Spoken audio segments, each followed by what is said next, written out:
Hello mga kabibig! Welcome back sa ating bagong YouTube channel. Ito ang pinakamaingay ng YouTuber sa balat ng YouTube.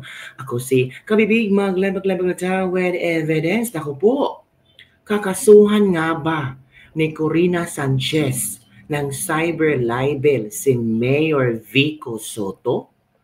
Trending at pinag-uusapan ng issue na ito kung saan merong binahagi na impormasyon si Mayor Vico Soto hinggil sa interview ng mga nila Corina, nina sino dito? Nina Julius Babaw at sa mga sa sino ba itong mga taong ito?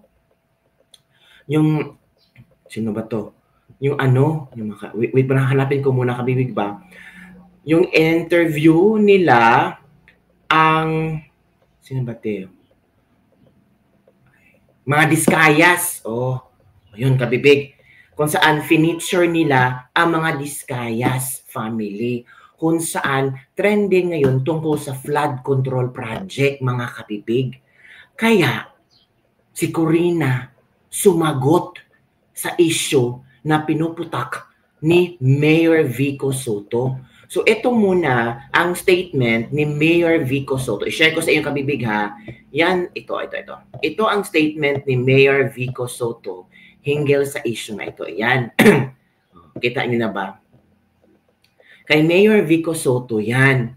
At kita niyo naman sa picture sa itaas, nandyan yung mga interview ni na Julius Babaw at ni Corina Sanchez sa mga Diskaya.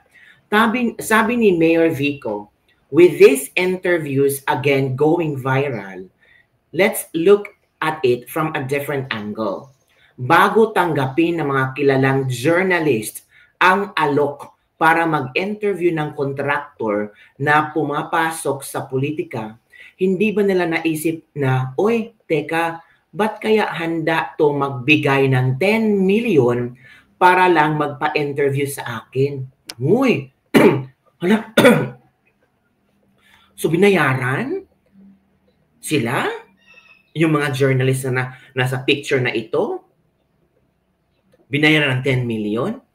Oh, I know for a fact, okay, Mayor Vico Soto to ha? I know for a fact that there are many good, honest people in media who are disappointed, if not angered, at practices like which undermine the integrity of their profession. In this case, maybe they didn't do anything technically illegal, but at the very least, it should be considered shameful and violative of the spirit of their code of ethics. Pwede silang magtago sa gray areas. Hindi naman journalism ito more of lifestyle lang. Kailangan kasi ng sponsor, pero wag na tayong maglokohan. Hala. Their roles to national prominence as broadcast journalists, news personalities, puhunan dapat nila ang kanilang reputasyon at kredibilidad. At sa ganitong kalakaran, ito rin ang reputasyon at kredibilidad na pinahihiram nila sa mga korap kapalit ng pera. Let's remember that corruption is systemic. It permeates into every sector of society, not just government. But we can slowly but surely break this cycle if more and more of us consistently do our part. Wherever we are and whatever our position may be, one step at a time. Dito yung 10 million, sabi ni dito, not an exact figure, pero alam nyo na. Oh. So hindi 10 million, pero alam nyo na na may nangyaring bayaran para ma-interview ang mga Diskaya. Hala, grabe ang pasabog ni ni Mayor Vico Soto, no? Totoo kaya ito, kapipig? Na binayaran yung mga journalists, yung mga broadcaster na interviewin sila. Tapos, interviewin mo kami tapos babayaran ka namin ng 10 milyon or higit pa or lower than 10 milyon para daw sa sponsorship or kung ano-ano pa. Hala, grabe naman itong si Mayor Vico kung makapagbigay ng revelasyon. Ang tanong, totoo kaya itong revelasyon ni Mayor Vico Soto? And because of that, nag-react si Sabi ni Corina Sanchez, ito na. Ito na. Sabi, There is no such thing as 10 million placement for, ano, balakihan natin ha. Sabi ni Corina, there is no such thing as 10 million pesos for an interview, placement for an interview.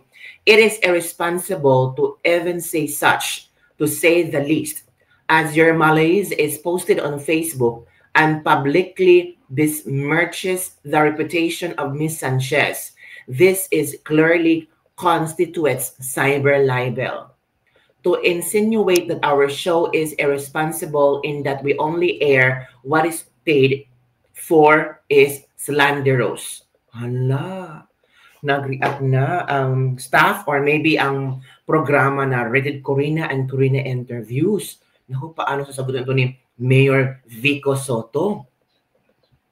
Ito, the program Rated Corina and Corina Interviews have furnished the Philippine Star their official statement regarding the Pasig City Mayor Vico Soto's Facebook post on Thursday about the alleged paid interviews with contractors involved in politics by veteran journalists. Along with the post, Mayor Vico shared images of Corina Sanchez and Julius Babao's past interviews with contractor Curly Discaya and his wife, former Pasig mayor candidate Sara Discaya. On Thursday night, Corina slumped the Facebook post saying to insinuate that our show is responsible in that we only air what is paid for is slanderous. The veteran news personality is expected to issue a separate statement. Hala, nako, meron kayong statement si Corina. Tingnan natin ha. Ay, ito na. Statement of Rated Corina at Corina Interviews. Ay, mataas to mga kabibig. Basahin natin mga kabibig ha. Okay na. Dear Mayor Soto, the platform Corina Interviews and Rated Corina both take pride in its standards in storytelling and production. Both shows are multi-awarded by credible award-giving bodies through the years. Our host, Ms. Corina Sanchez Rojas, has here its team placed in the industry for very sturdy reasons. Firstly, in choosing subjects and topics for our shows, there must be a public interest in it, plus a story to tell. Second, bashing or criticizing or slandering other personalities or businesses is strictly disallowed. Third, subject simple tell their life story. There is no investigative piece. The stories of many personalities, including politicians and public figures, including your own uncle, Senator Tito Soto, and your cousin VM Gian Soto, and MTRCB Chief Lala Soto, who we have featured as well, real estate developers or sportsmen and the like, have been the content of Rated Corina for decades. The same have been the content of several other magazine shows and interviews of many hosts from all the networks. In the case of Sara and Curly Discaya, interview, their rags to riches story is their story. While the feature in itself was never intended to be investigative, but simply a success story. Should there have been anything untrue about what they claim after airing last year, it was and it is up to the accuser to point this out, and we will air it if verified. In fairness to Ms. Sanchez, our host interviewer, she only found out she was interviewing a Pasig mayoralty candidate on the day itself, and it was not Ms. Sanchez who was in contact with the couple for the interview. We have reached out to your camp a few times since your former mayoral term and even informed your mother, Ms. Connie Reyes, about this feature story on the Discayas, but you'd always decline requests for an interview. Oh! When this interview was conducted, it was well before campaign period, aired in November 2024 and January 2025. Yes, Mayor Soto, there are payments for certain businesses such as that of the Discayas, products, personalities, companies, or politicians, much like payments made for advertisement. And this go to the network with an official receipt issued to client. There is no such thing as 10 million placement for an interview.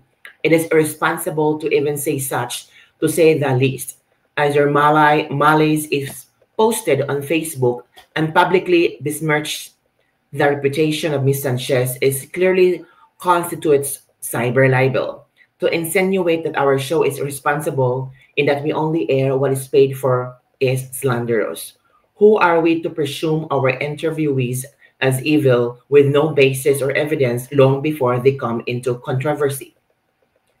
Are we also to presume you are guilty of overpricing the construction of government buildings just because your opponent thinks so? Ooh.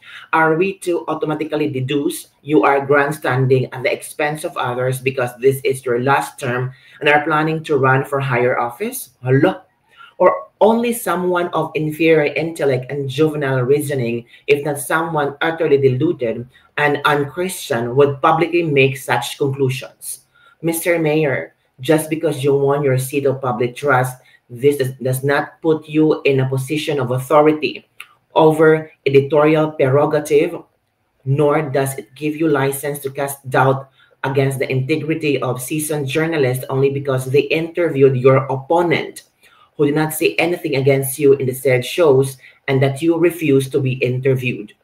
The Discayas, on the other hand, are not allowed to use the interview video they are propagating, and their attention shall be legally called on this matter.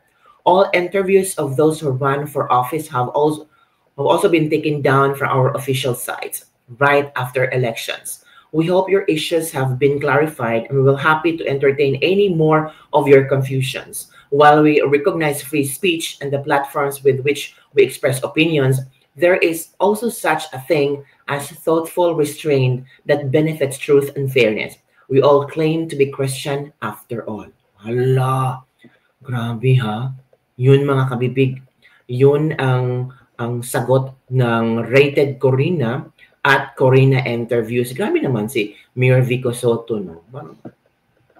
Pero kung meron naman siyang ebidensya na binayaran ng 10 million or hindi niya alam kung ilang figure ang sinasabi, pero grabe naman, parang, well, maghintay tayo kung ano ang reaction ni Miss Corina Sanchez dito, or magkakaso ba si Miss Corina Sanchez, at meron bang statement din si Julius Babaw, kasi yung mukha ni Julius Babaw at ni Miss Corina Sanchez ang talagang pinustura ni Vico Soto. Ito kita nyo naman, pinustura ito ni Vico Soto. Nandiyan si Julius Babaw, Karen, si Miss Corina Sanchez, di ba?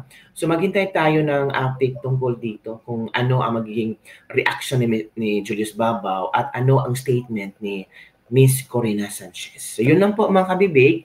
So far, ang na-mention naman doon is slanderous, tapos yung sinabi pa nila na ano yon sinabi dito na ito yon this clearly constitutes cyber libel. So we don't know yet kung magkakaso ba sila ng cyber libel kay Mayor Vico Soto. Maghintay-hintay tayo mga kabibigyan. Pero grabe no, parang kahihiyan ito sa programa ni Miss Corina Sanchez, because every now and then, kung yan ang nakatatak sa utak ng mga tao na ay bayaran si Corina, 10 million lang yan, Julius Babaw, ay bayaran pa lang ng ganun ba? Kung yan ang nakaukit na sa utak ng mga tao, hindi na yan maaalis eh. Kasi Mayor Vico Soto, marami ding supporters. Mayor Vico Soto, marami ding maniniwala sa kanyang mga impormasyon na pinupost sa social media.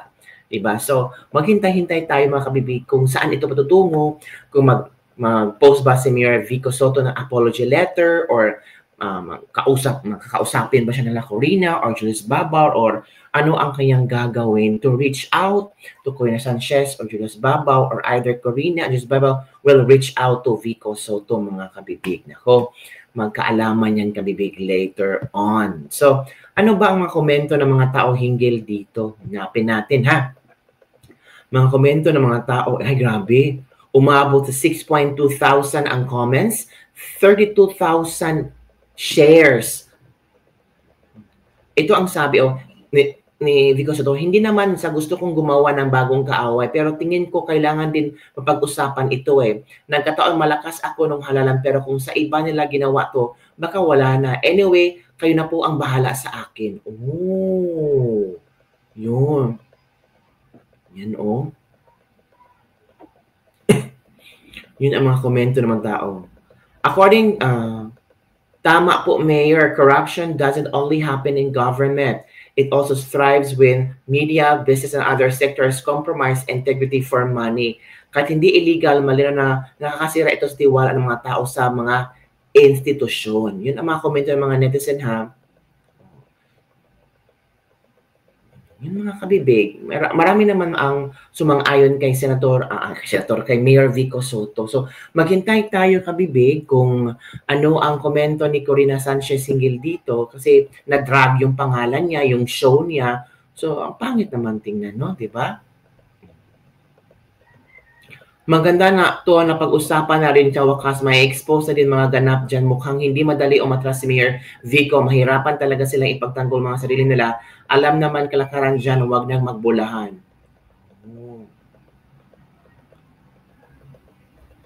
Pumiyok si Coricong Sanchez yung nagmagtrato.